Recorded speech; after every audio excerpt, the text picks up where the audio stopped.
So another type of latch is actually JK, but it's called a flip-flop because a JK latch is always used with a clock signal, making it a synchronous latch, and a synchronous latch takes on the name flip-flop.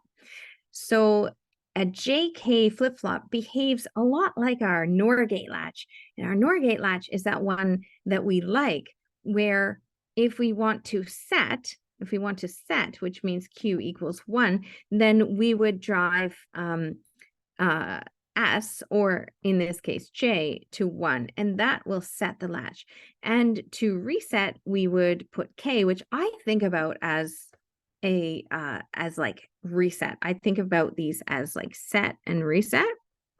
They aren't, but they're in that order. So this is a lot like a NOR gate latch, where I would just drive these to a high condition in order to set or reset. So here I would be doing Q equals 0 to reset by putting K to 1. But the difference is that the one condition is actually valid.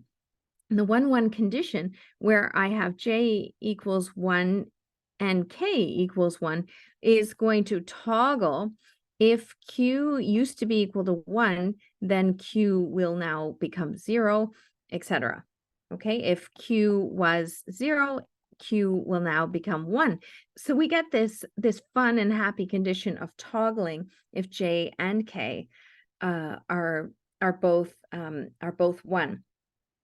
So if we look at an example like this, we would have to know what type of latch is this. Okay, it's a JK flip-flop. Flip-flop means it is synchronous and it has a timer.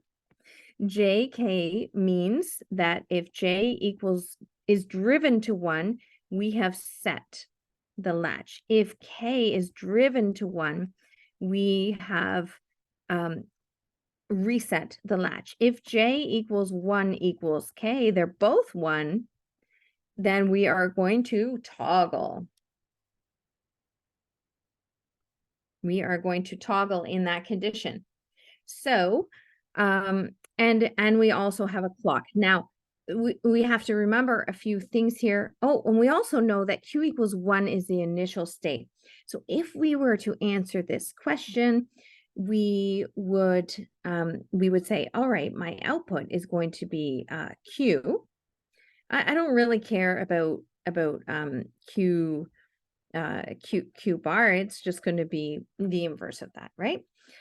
And in this case, I have to know this clock signal is going to kind of freeze the circuit, not let anything change until the clock signal happens, because I know that, when I went from 0 to 1, there was actually a lag, and I went from 0 to 1 here, there's a lag. So this clock lets us say exactly when I want to take this discrete signal, and I want to take it at certain amounts of time.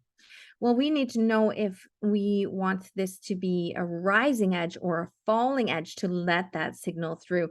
And in the question here, it says it's a rising edge clock. So I care about the rising edges.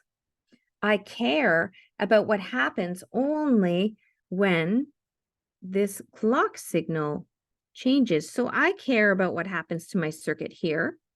I care about what happens to my circuit here. I care here.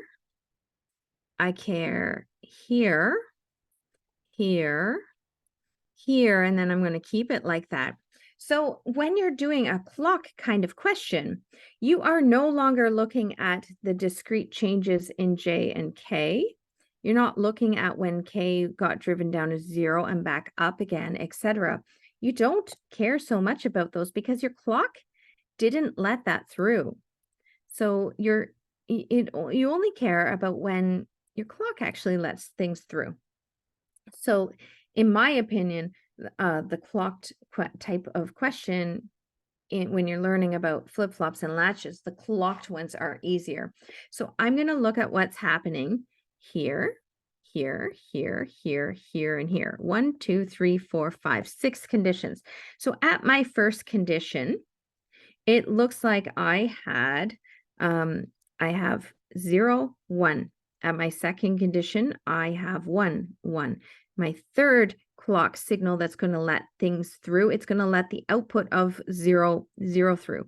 My fourth clock position is going to let the result of 1, 0 through.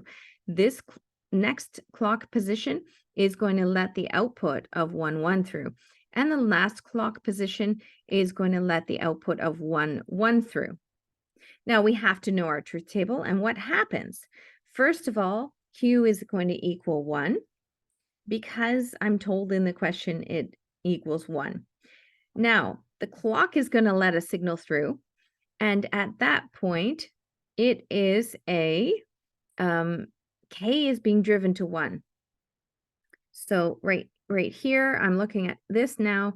J is 0, K is driven to 1. If K gets driven to 1, then what happens is Q is equal to 0. So I reset the latch. So I just reset, right? Reset. I just reset that latch. Now at this next clock position, I have a 1, 1. When J and K both equal 1, that's when I toggle position. Toggle means if I were at 0, I go to 1. If I were at 1, I go to 0. So that's fun. I get to toggle. I'm just going to say toggle. That's pretty neat because the JK has this toggle feature. Let's look at the next one. I have 0, 0. I didn't drive anything to set. I didn't drive anything to reset. So that is called the hold position. I'm just going to hold. I'm going to hold this position and see if this clock signal does anything more interesting. This one's a 1, 0. If I drive a J to 1, it says I want to reset that latch.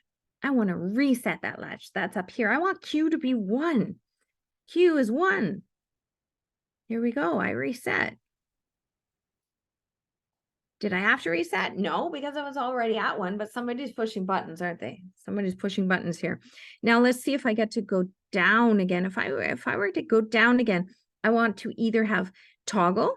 Toggle would toggle me down, right? J equals 1, K equals 1 would toggle me down, or I can reset by driving K to 1. So let's see what we get up here. We're looking up here. We've got 1, 1. 1, 1 means toggle. So we do get to toggle down. Toggle. Great. So now I'm sitting down here at 0 until something else is going to happen. Ooh, I got another toggle. I got to toggle up here.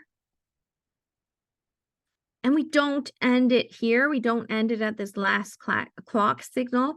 It looks like the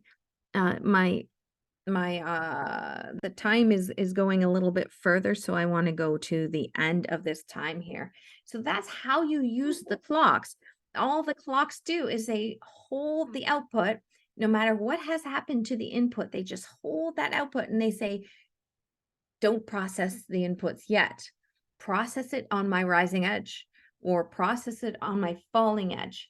The faster that clock is, the more processing is going to happen. But if you had a really, really slow clock, then that would happen only, less times.